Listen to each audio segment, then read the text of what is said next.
Welcome back to Achievers Point classes. आज कक्षा 11वीं के अध्याय 2 जिसका नाम है सरल रेखा में गति, इसके ऑब्जेक्टिव्स के बारे में बात करेंगे। कल आपका अर्धवार्षिक परीक्षा का पेपर होने वाला है, उसकी दृष्टि से आज ये वीडियो बनाया जा रहा है। सभी बच्चे ध्यान से देखें ताकि इसका लाभ आपको कल परीक्षा में मिल सके। देखिए, पहला क्वेश्चन क्या कह रहा है, किसी गतिशील पिंड का वेग दुगना करने पर क्या दुगना हो जाता है? तो क्या हो जाता है? संवेग दुगना। क्या दुगना हो जाता है? संवेग। क्योंकि संवेग का सूत्र क्या होता है? P बराबर mv। कितना होता है संवेग का सूत्र? P बराबर आपका mv होता है। तो क्या हो जाएगा? P बराबर m, तो m v को कितना गुना कर दिया आपने? 2 गुना। तो P बराबर क्या हो जाएगा? 2mv। तो P भी कितना हो जाएगा? 2 गुना। इसलिए वेग दुगना करने पर संवेग भी कितना हो जाता है? 2 गुना हो जाता है। इसके बाद बात करेंगे अगले के बारे में। अगला क्या कहना चाह रहा है, देखिए आप। अगला कह रहा है ताक्षणिक वेग और ताक्षणिक चाल का अनुपात क्या होता है? तो ताक्षणिक वेग और ताक्षणिक चाल का अनुपात हमेशा किसके बराबर होता है? 1 के बराबर, है ना। क्योंकि जितनी ताक्षणिक वेग होता है उतने क्या होता है? ताक्षणिक चाल। तो उसका अनुपात निकालने में क्या आएगा? हमेशा आपको 1 ही प्राप्त होगा।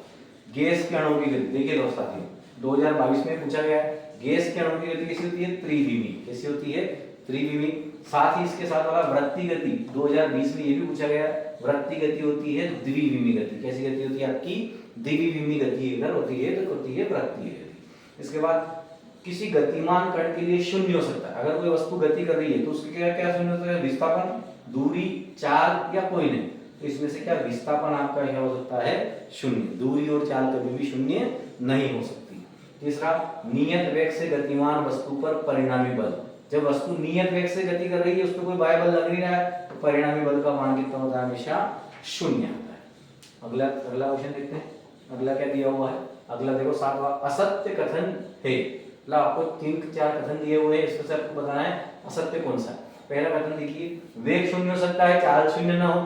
बिल्कुल ये तो सही बात है, वेग शून्य हो सकता है लेकिन चाल कभी भी शून्य नहीं होती। दूसरा, वेग स्थिर होने पर त्वरण शून्य होता है। स्वाभाविक सी बात है, अगर वेग में परिवर्तन हो ही रहा है, स्थिर है, तो आप त्वरण बता ही सकते कितना त्वरण आपके पास आने वाला है।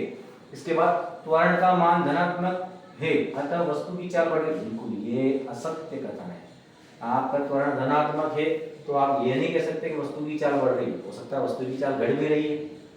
तो इसका जो सही उत्तर होता है वो क्या होता है? त्वरण धनात्मक होगा कब? जब वस्तु की चाल भी क्या होगी? धनात्मक। अगर वस्तु की चाल ऋणात्मक होगी तो फिर त्वरण धनात्मक हो सकता है क्या? तो ये क्वेश्चन क्या होगा? गलत। तो क्या उससे असत्य कथन पूछा था आपसे, तो क्या होगा? त्वरण का मान धनात्मक है अतः वस्तु की चाल कैसी होगी आपकी? अगला देखें, किसी गतिमान वस्तु के वेग समय ग्राफ की ढाल प्रदर्शित कर रही है। क्या पूछा? वेग समय ग्राफ। तो हमेशा वेग समय ग्राफ की ढाल क्या दर्शाती है? आपको त्वरण दर्शाती है। क्या दर्शाती है?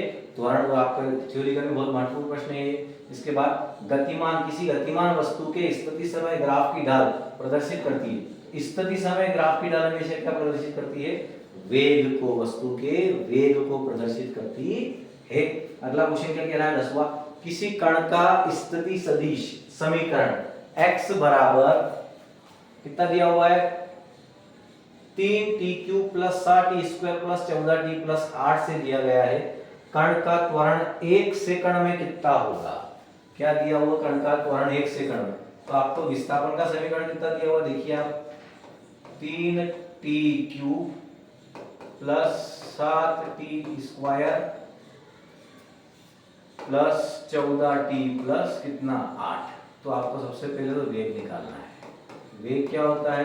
विस्थापन में परिवर्तन। मतलब इसका एक बार समाकलन करेंगे तो क्या होगा? 3 तिया 9t² 7 दूनी 14t प्लस 14 एकम 14 प्लस 8 के साथ 3 ही है तो कितना हो जाएगा उसका? 0। तो आपका वेग कितना आया? 9t² plus 14t plus 14। फिर आपको बताना है त्वरण। त्वरण क्या होता है? त्वरण वेग में परिवर्तन। तो जो आपका वेग का समीकरण आया उसका एक बार फिर से समय के साथ आपको क्या करना पड़ेगा? अवकलन करना पड़ेगा। 14t प्लस 14, ठीक है। तो कितना आ जाएगा त्वरण? 9 दूनी 2 का गुणा हो जाएगा, 9 दूनी 18, t का क्या होता है? 2 - 1 जिसको अवकलन करना आता है वही इसको हल कर पाएगा। क्या रहता है n t की पावर n माइनस 1, तो 2 आगे आ जाएगा 2 t की power 2 minus 1 plus 14 into T का कितना हो जाएगा 1 और पीछे कितना हो जाएगा 0। तो a कितना है आपके पास 9 दूनी 18 t की पावर 1 प्लस कितना 14। अब आपको बोला क्या होता समय कितना t बराबर 1, तो यहाँ रख दो a बराबर 18 इंटू 1 प्लस 14, 18 प्लस 14, 18 और 14 कितना हो जाएगा आपका हो जाएगा 32। आपको कहीं पे नजर आ रहा, हाँ देखो ये रहा 32 मीटर प्रति सेकंड स्क्वायर। तो जो आपका आंसर आएगा वो कितना आएगा 32 मीटर प्रति सेकंड। अब आप ये ना सोचे कि इतना बड़ा है ऑब्जेक्टिव में नहीं आ सकता, है ना, ये बेसिक सा सवाल है, बिल्कुल आपके ऑब्जेक्टिव में इसको पूछा जा सकता है। तो आपका 10वें का आंसर कितना जाएगा 32 मीटर प्रति सेकंड। आगे देखिए, आगे आपके पास सत्य सत्य आपके पास मौजूद है। पहला क्या कह रहा है सत्य सत्य में कि विस्थापन शून्य, ऋणात्मक और धनात्मक होता है। बिल्कुल सत्य बात है, विस्थापन 0 भी हो सकता है, धनात्मक भी हो सकता है और ऋणात्मक भी हो सकता है। यह संभव है कि दूरी शून्य हो विस्थापन शून्य हो, ऐसा बिल्कुल भी संभव नहीं है। दूरी कभी भी शून्य नहीं, दूरी शून्य होगी तो विस्थापन भी शून्य हो सकता है क्या, ये बिल्कुल गलत कथन है। हाँ, दूरी अगर शून्य है तो विस्थापन शून्य नहीं, विस्थापन शून्य नहीं हो सकता। तीसरा, ऋणात्मक त्वरण को मंदन कहते हैं। बिल्कुल सत्य बात है, ऋणात्मक त्वरण क्या कहलाता है मंदन। वेग और चाल दोनों सदिश राशि हैं, ये बिल्कुल गलत बात है, क्योंकि चाल कैसी राशि है, चाल अदिश राशि है। कैसी राशि है, अदिश राशि है दोस्तों। तो अगला 5वां प्रश्न क्या कह रहा है, यदि वस्तु परिवर्ती वेग से गति कर रही है तो उसका त्वरण शून्य। अब देखो क्वेश्चन में कह दिया परिवर्ती, मतलब वेग निरंतर उसका क्या हो रहा बदल रहा, और वेग में परिवर्तन को क्या कहते हैं त्वरण। तो क्या त्वरण शून्य हो सकता है, बिल्कुल शून्य, कभी भी शून्य नहीं होगा। तो क्या इसका उत्तर क्या आएगा असत्य, है ना। एक परिवर्ती वेग से गति करती वस्तु का त्वरण कुछ न कुछ आपको प्राप्त जरूर होगा, शून्य कभी भी प्राप्त नहीं होगा। इसके बाद आप रिक्त स्थान के बारे में देखते हैं। क्या कहना है रिक्त स्थान, किसी गतिमान वस्तु की स्थिति में परिवर्तन की दर को, तो स्थिति में परिवर्तन की दर को क्या कहते हैं, ये कहते हैं चाल। अब अगला वाला देखो, आपको 2019 में पूछा कि वाहन में लगा स्पीडोमीटर वाहन की क्या बताता है, ये तो बताता है तात्क्षणिक चाल। क्या बताता है ये, तात्क्षणिक चाल बताता है। वर्षा की बूंदें रिक्त स्थान वेग से गिरती है, तो ये हमेशा क्या करती है, नियत वेग से गिरती है, एक जैसे या एक समान वेग से गिरती है। इसके बाद 2020 में पूछा है ऑब्जेक्टिव है, परिवर्ती गति में किसी क्षण पर वस्तु के वेग को उसका तात्क्षणिक वेग कहते हैं।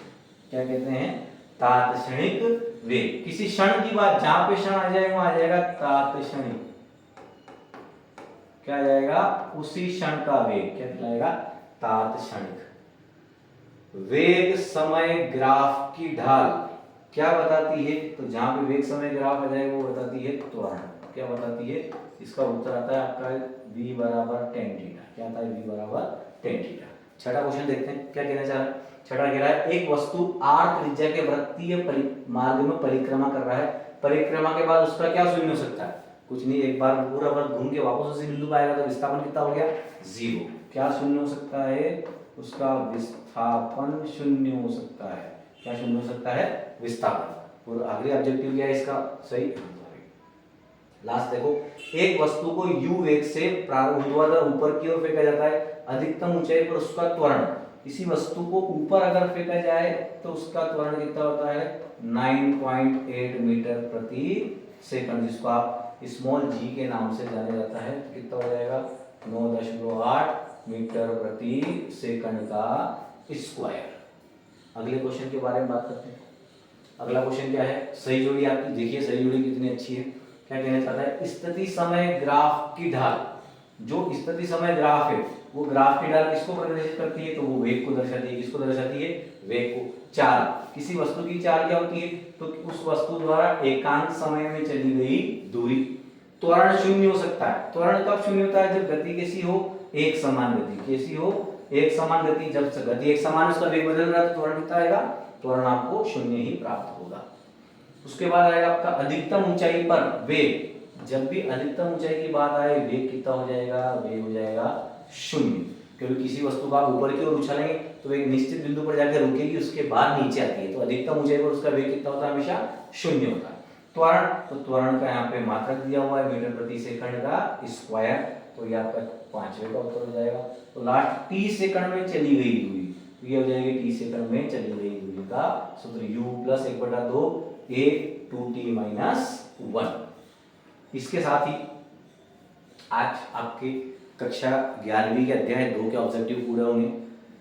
जो साथी इस चैनल पे नए हैं तो चैनल को सब्सक्राइब करें ताकि आगे आपको वीडियोस मिलते रहेंगे, और इसी तरह आपको पूरी कक्षा 11वीं के सभी अध्यायों के ऑब्जेक्टिव्स के वीडियोस लगातार आपको चैनल पे मिलते रहेंगे। थोड़ा सा समय जरूर लगेगा लेकिन आपको मिलते रहेंगे, साथ जुड़े रहिए और कोशिश करेंगे कि short type question, IMP questions और साथ ही न्यूमेरिकल्स भी आपको प्रोवाइड करवाएं। इसलिए वीडियो को देखते रहें, पढ़ते रहें, सीखते रहें और जुड़े रहें अचीवर्स पॉइंट क्लासेस के साथ। धन्यवाद।